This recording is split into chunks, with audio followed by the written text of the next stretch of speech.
कोटा से जहां हिजाब के साथ परीक्षा पर बवाल हुआ है। हिजाब पहनने पर अभ्यर्थी को रोका गया। सोशल मीडिया पर एक वीडियो भी वायरल हो रहा है। इम्तिहान नहीं, इज्जत का सवाल है। अभ्यर्थी ने कहा कई परीक्षा हिजाब में दे चुकी है अभ्यर्थी, और प्रवेश पत्र में भी हिजाब में ही फोटो लगी थी। इस मामले ने अब तूल पकड़ लिया है और ये वीडियो सोशल मीडिया पर तेजी के साथ वायरल हो रहा है। कोटा से ये बड़ी जानकारी। हिजाब पर विवाद खड़ा हो चुका है। हिजाब के साथ परीक्षा पर बवाल हुआ है। हिजाब पहनने पर अभ्यर्थी को रोका गया और इसको लेकर एक वीडियो सोशल मीडिया पर वायरल हो रहा है।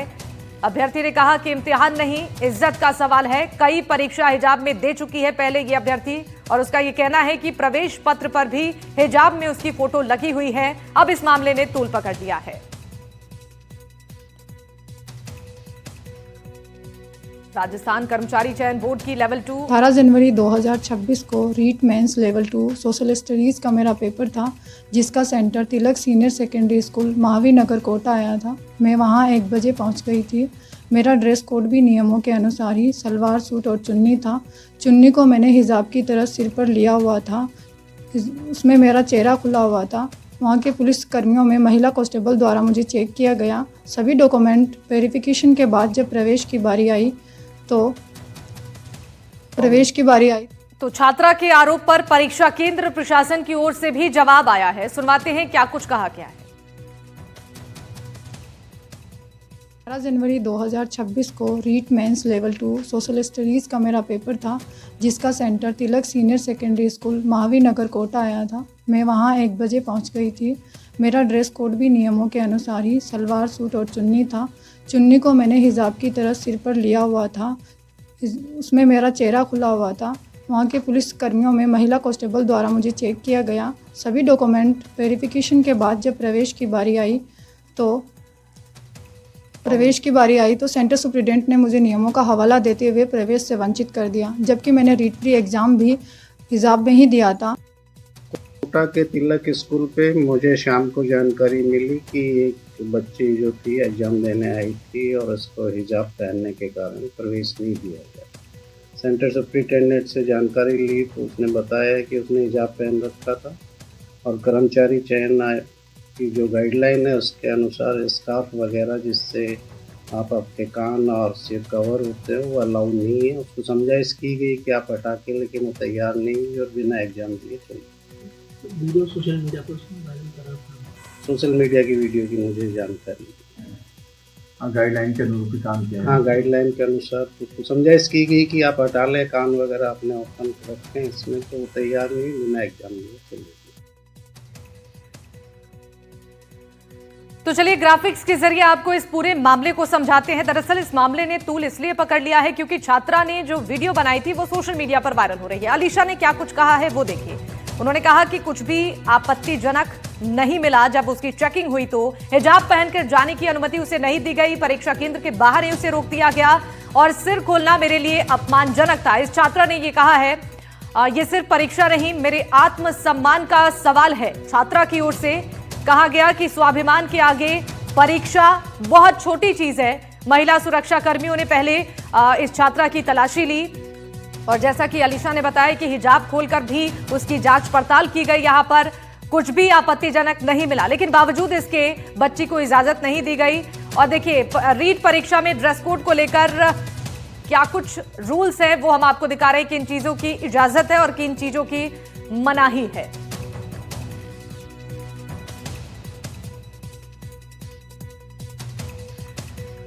तो जहां पर ये विवाद तूल पकड़ता हुआ नजर आ रहे हैं, हमारे सहयोगी शाकिर कोटा से इस वक्त इस पर जानकारी देंगे। इसके अलावा हमारे साथ 2 खास मेहमान जुड़ चुके हैं। प्रोफेसर दरियाल सिंह चुंडावत हैं, पूर्व वाइस चेयरमैन है हायर एजुकेशन काउंसिल के। बहुत स्वागत है सर आपका एनडीटीवी राजस्थान पर। इसके अलावा हमारे साथ प्रमोद कुमार शर्मा जी हैं, असिस्टेंट डायरेक्टर हैं स्टेट ओपन स्कूल के। आपका भी बहुत स्वागत है सर। चर्चा करेंगे। इससे पहले एक बार शाकिर से इस पूरे मामले पर ताजा अपडेट लेते हैं और ये मामला अब किस तरीके से तूल पकड़ रहा है, क्या कुछ इस पर पॉलिटिकल रिएक्शन सामने आ रहे हैं, ये जानते हैं शाकिर से।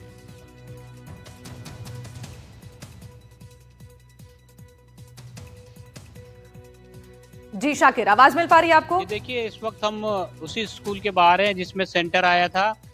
जी बिल्कुल जी, इसी स्कूल में जो है सेंटर आया था उस छात्रा का, और यही का वो पूरा का पूरा घटनाक्रम है।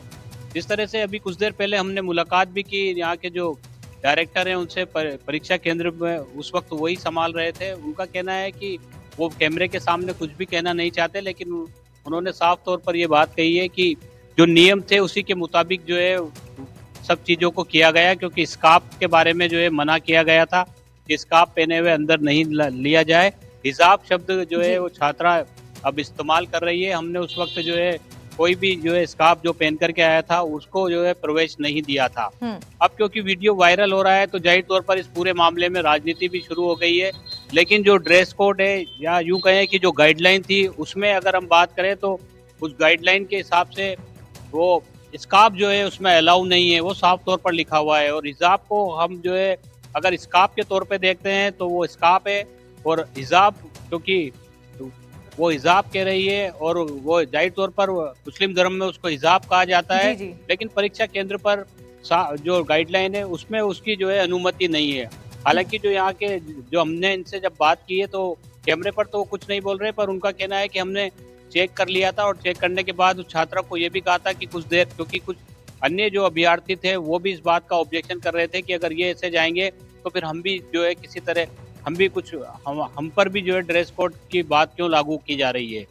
तो उन्होंने ये भी कहा अनऑफिशियली कि हमने ये भी कह दिया था कि वो अंदर जाकर के जो है परीक्षा कमरे में पहन ले वापस से, लेकिन वो छात्रा जो है वो नहीं मानी, ऐसा इनका कहना है और वो वापस लौट गई। तो अब इस पूरे मामले में जो है ये चीज निकल कर आ रही है कि इस जो रूल्स एंड रेगुलेशंस थे परीक्षा के उसमें तो जो है स्कार्फ अलाउ नहीं था, यानी जो हिजाब जिसको कह रहे हैं हम, जिस हिजाब जिसको कहा जाता है वो स्कार्फ की शक्ल में होता है, क्योंकि उसमें कान ढके हुए होते हैं। और इस तरह के कई सारे मामले भी सामने आए हैं कि ब्लूटूथ से जो है नकल करते हुए पकड़े गए के मामले देखे गए हैं। तो ऐसे में जो है और जब परीक्षार्थी प्रवेश करते हैं जिस वक्त परीक्षा केंद्र में तो जब चेकिंग होती है तो यही कारण है कि जांच पड़ताल होने के बाद भी एंट्री नहीं मिली और ये मामला इसलिए तूल पकड़ा है। एक बार चलते हैं हमारे मेहमानों के पास। प्रोफेसर दरियाव सिंह, सबसे पहले शुरुआत आपके साथ करना चाहेंगे। सर, सवाल ये है कि परीक्षा केंद्रों पर क्या कोई गाइडलाइन है, किस तरीके से, क्या कानूनी आधार है ड्रेस कोड को लेकर? सर, दूसरा सवाल मैं ऐड करना चाहूंगी इसी में कि क्या केंद्र या राज्य की तरफ से ड्रेस कोड को लेकर कोई स्पष्ट गाइडलाइन है? देखिए, वैसे बहुत बड़ा दुर्भाग्य है कि आज भी हम इस ड्रेस कोड इस तरह की बात कर रहे हैं जी। उच्च शिक्षा के क्षेत्र में इस तरह का कोई स्पष्टीकरण जो दिया गया है कि परीक्षा केंद्र पर आप ये चीजें ला सकते हैं और इस वेशभूषा में आए, आजकल बहुत ही स्पष्ट रूप से इस तरह के आदेश दिए गए जी। और उसी के अनुरूप मुझे लगा है कि ये क्या होगा, पर केवल मात्र हिजाब पहन के आने से उसको रोकना बड़ा दुर्भाग्य है। इन बारों में स्पष्ट है और कैंडिडेट का भी समझ में नहीं आता है जब उच्च शिक्षा के क्षेत्र में कार्य कर रहे हैं और उच्च शिक्षा के क्षेत्र में परीक्षा क्षेत्र में जो भी बातें लानी, क्या सामान है और क्या वेशभूषा पहननी है, इवन चप्पल के लिए मनाही है या वो जूते कौन से होने, इस तरह के भी स्पष्ट रूप से आदेश निर्देश दिए गए हैं। तो मैं सोचता हूँ कि छात्र छात्राओं को इन सब चीजों को जिस तरह से परीक्षा केंद्र में आने की अनुमति दी गई उस अनुमति के आधार पर आना चाहिए। और यदि किसी तरह से मान लीजिएगा छात्र कभी आ भी गया तो भी उसकी अच्छी तरह से एक तरफा लेकर के महिला को लगा करके उसकी जांच पड़ताल करके समय पर रहते हुए विशेष व्यवस्था करके परीक्षा करा देनी चाहिए थी। और तो इसमें कोई मुझे लगता नहीं इसमें ऐसा कोई बहुत बड़ा इश्यू है। बाकी देखिए, परीक्षा के लिए स्पष्ट रूप से जो भी एजेंसी एग्जाम करा रही है, परीक्षा जो करा रहा है, वो साफ तौर से आजकल दिशा निर्देश देते हैं। क्योंकि दुर्भाग्य है कि अभी जो कुछ भी हो रहा है, चाहे वो एसआई भर्ती के लिए चाहे और किसी भर्ती के लिए, इस तरह की प्रॉब्लम्स तो आती है। तो निश्चित रूप से इस तरह के प्रिकॉशंस लेने पड़ेंगे। हालांकि मैं उस बच्ची के लिए नहीं कह रहा हूँ जो हिजाब पहन के आई है, परंतु परीक्षा और परीक्षा केंद्रों पर इस तरह की आप बिल्कुल सही कह रहे हैं। इस पर जवाब लेते हैं। प्रमोद कुमार शर्मा जी भी हमारे साथ हैं। प्रमोद जी, देखिए, अगर इस तरीके के इक्का दुक्का केसेस आते भी है, क्योंकि बच्चे इतनी मेहनत से परीक्षा की तैयारी करते हैं, लेकिन परीक्षा केंद्र पर जाने के बाद अगर इस बात के लिए उन्हें एंट्री ना मिले कि उन्होंने क्या पहनावा पहना है, तो क्या ये नाइंसाफी नहीं है? और अगर ऐसी स्थिति बनती है तो क्या कोई ऑप्शनल व्यवस्था होनी चाहिए इन बच्चों के लिए ताकि उन्हें मौका मिल सके? देखिए, परीक्षा के सीधे से नियम बने हुए हैं जी। पहले कलावा पहना नहीं जाता था, जनेऊ भी काटी गई थी, मंगलसूत्र भी नहीं पहनने देते, कपड़े में बड़ा बटन भी नहीं लगाने देते। पिछली जो परीक्षाएं हुई हैं उन परीक्षाओं में बेहद धांधली हुई है जी। वो किसी न किसी रूप में ब्लूटूथ के द्वारा हुई है या और किसी उसके डिवाइस के द्वारा हुई है। तो मेरा जो निवेदन ये है कि परीक्षा इतनी कठोरता से, इतनी तरीके से ली जा रही है, उसमें सीधे सीधे सब फुल बाजू की शर्ट अलाउ नहीं है, कोई अलग कपड़े अलाउ नहीं है, सीधे सीधे से साड़ी अलाउ है, चुन्नी अलाउ है, सलवार सूट अलाउ है, कोई गहने अलाउ नहीं है, कोई ऑर्नामेंट्स अलाउ नहीं है। तो फिर हिजाब का इतना जिद करने की क्या आवश्यकता है? और हमारे यहाँ ये भारत है, इसमें तो बेटी बहन माँ यही तो रिश्ते हैं। तो उसको बेटी को जब शिक्षिका बनना है तो उसको हिजाब पहनना आवश्यक है क्या? वो कोई किसी धार्मिक स्कूल में तो जाएगी नहीं, वो एजुकेशनल इंस्टीट्यूट में जाएगी, तो उसे पढ़ाने में कहाँ दिक्कत है? तो ये जो व्यवस्थाएं हैं इनके बारे में पहली बात तो कोई मुद्दा नहीं बनना चाहिए, और मुद्दा बनता है तो इस बेटी के धर्म के जो लोग हैं उन लोगों को इन जो ये इस तरीके की परंपराएं हैं इनको छोड़ना चाहिए, क्योंकि लैंगिक समानता का समय है। आज तो महिलाएं अंतरिक्ष में जा रही हैं, आर्मी में जा रही हैं, तो ये मेरी नजर में तो ये हिजाब पहनना, परीक्षा देना, एंट्री करना, फिर विवाद बढ़ाना, ऐसा मेरी नजर में उचित नहीं है। परीक्षा के नियमों के अनुसार ही परीक्षा में जाना चाहिए था। बिल्कुल सर, ठीक है। बहुत शुक्रिया आप दोनों का हमारे साथ जुड़ने के लिए और अपना कीमती समय एनडीटीवी राजस्थान के साथ साझा करने के लिए। शाकिर आपका भी बहुत शुक्रिया। और चलिए बढ़ते हैं आगे। परीक्षा में ड्रेस कोड को लेकर हमारे संवाददाता ने राजस्थान कर्मचारी चयन आयोग के चेयरमैन आलोक राज से खास बातचीत की है, वो आपको सुनवाते हैं। राजस्थान कर्मचारी चयन बोर्ड की ओर से रीट भर्ती परीक्षा का आयोजन करवाया गया। लगातार भर्ती परीक्षाओं के समयबद्ध रूप से आयोजन करवाए जा रहे हैं और रिजल्ट को लेकर के भी ये देखा जा रहा है कि एक समय तालिका जो बनाई जाती है तय समय के हिसाब से अब चीजें धीरे धीरे होने लगी हैं। हमारे साथ में कर्मचारी चयन बोर्ड के chairman major general Alok Raj मौजूद हैं। सर, ये पहल की है, सबसे पहला सवाल मेरा ये कि बच्चों ने कहा कि पेपर का पैटर्न बदला है, आपने भी पहले डायरेक्शंस दिए थे, किस तरीके से उसको किया गया है और उसके पीछे क्या उद्देश्य रहा? देखिए, जब ये पटवारी परीक्षा हुई थी कुछ समय पहले, तो उस समय पे कैंडिडेट्स ने बोला था कि साहब ये जो पटवारी पेपर है काफ़ी आसान था, गधे घोड़े बराबर कर दिए, और इस माफिक जो परीक्षाओं का जो पेपर का स्तर है वो थोड़ा सा कम है और बेहतर होना चाहिए। तो उस बात का संज्ञान लिया था हमने। हालांकि हमारा जो पेपर बनता है वो एज पर सिलेबस बनता है और हमारा प्रयास होता है उसमें 33% क्वेश्चन डिफिकल्ट, 33% मीडियम, 33% ईजी हो।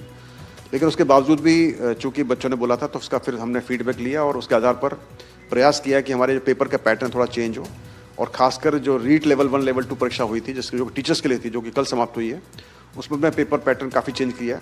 हमने प्रयास किया है कि बच्चे बजाय रटने के आंसरों को थोड़ा समझने का प्रयास करें। तो जो क्वेश्चन का जो स्तर था वो थोड़ा चेंज किया। हालांकि पूरा के पूरा पेपर सिलेबस से ही है, लेकिन पूछने का तरीका बदल गया और उसमें थोड़ा लॉजिक का एप्लीकेशन, थोड़ा माइंड एप्लीकेशन बढ़ गया, और मुझे उम्मीद है कि सभी कैंडिडेट्स को पसंद आया। कुछ कैंडिडेट जो कि तैयारी नहीं कर पाए तो उनको लगा कि ये टफ था, अदरवाइज काफ़ी लार्ज नंबर ने बोला कि ये मीडियम लेवल या इजी पेपर था। सर, लगातार फर्जीवाड़ों को लेकर के भी चीज़ें हो रही हैं, ओएमआर के कई फर्जीवाड़े सामने, उसमें किस तरीके से असिस्ट आप लोगों की तरफ से किया जा रहा है, किस तरीके से उस चीज़ को लेके जाया जा रहा है आगे? देखिए, कुछ एलिगेशन लगे हैं। चतुर्श्रेणी परीक्षा हुई थी, उसमें करीबन 21 लाख बच्चे बैठे थे, तो कुछ लोग एलिगेशन लगा रहे हैं कि उसमें 10,000 ओमार शीट भर दी गई और बैकडोर से एंट्री हो गई। तो एलिगेशन का हम बहुत कुछ नहीं कर पाते क्योंकि आजकल का फ्री ज़माना है, सब कुछ सोशल मीडिया पर कुछ भी बोला जा सकता है। मगर मैं आपके माध्यम से सभी युवाओं को ये आश्वस्त करना चाहूँगा कि ऐसा कुछ भी नहीं है। पूरी परीक्षा बिल्कुल शुचितापूर्ण करवाई गई थी और कोई ओमार शीट बैकडोर से नहीं भरी गई हैं। कभी कभी ऐसा होता है कि जो हमारे कर्मी होते हैं वो बहुत ओवर इंथुजियाज्म के अंदर, ज़्यादा उत्साह के अंदर कई बार वो एक ज़्यादा स्ट्रिक्ट हो जाते हैं। पर मैं आपके माध्यम से उनसे भी रिक्वेस्ट करना चाहूँगा कि जब भी उनको डाउट हो इस ड्रेस कोड को पढ़ें, और बहुत ज़्यादा दिक्कत हो तो वहाँ पर उसी कैंडिडेट से वो एफिडेविट लिखवा लें और परीक्षा में अलाउ करें। वैसे मैं और बताना चाहूँगा कि अभी तक मेरे संज्ञान में ऐसा कोई केस नहीं आया है कि ड्रेस कोड की वजह से उसको परीक्षा में बैठने के लिए मना किया गया हो। जी, तो ये थे आलोक राज जो कि चेयरमैन हैं और लगातार सक्रिय रहते हैं, लगातार बातों को सुनते हैं। पिछली बार जब हमने इनसे बात की तभी इन्होंने ये बात कही थी कि ड्रेस कोड को लेकर के किसी को भी परीक्षा देने से रोका नहीं जाएगा, उसको लेकर के जो दिशा निर्देश है वो समय समय पर जारी किए जाते हैं, और यही बात अभी इन्होंने दोहराई। और इसी को लेकर के लगातार कर्मचारी चयन बोर्ड की कोशिश है, कवायद जारी है कि भर्ती परीक्षाओं को पारदर्शी रूप से और व्यवस्थित रूप से सुनिश्चित करवाया जाए। इसको लेकर के लगातार काम किया जा रहा है और इसको लेकर लगातार काम किया जाएगा। कैमरा जसराज भुरंडा के साथ विश्वास शर्मा, एनडीटीवी।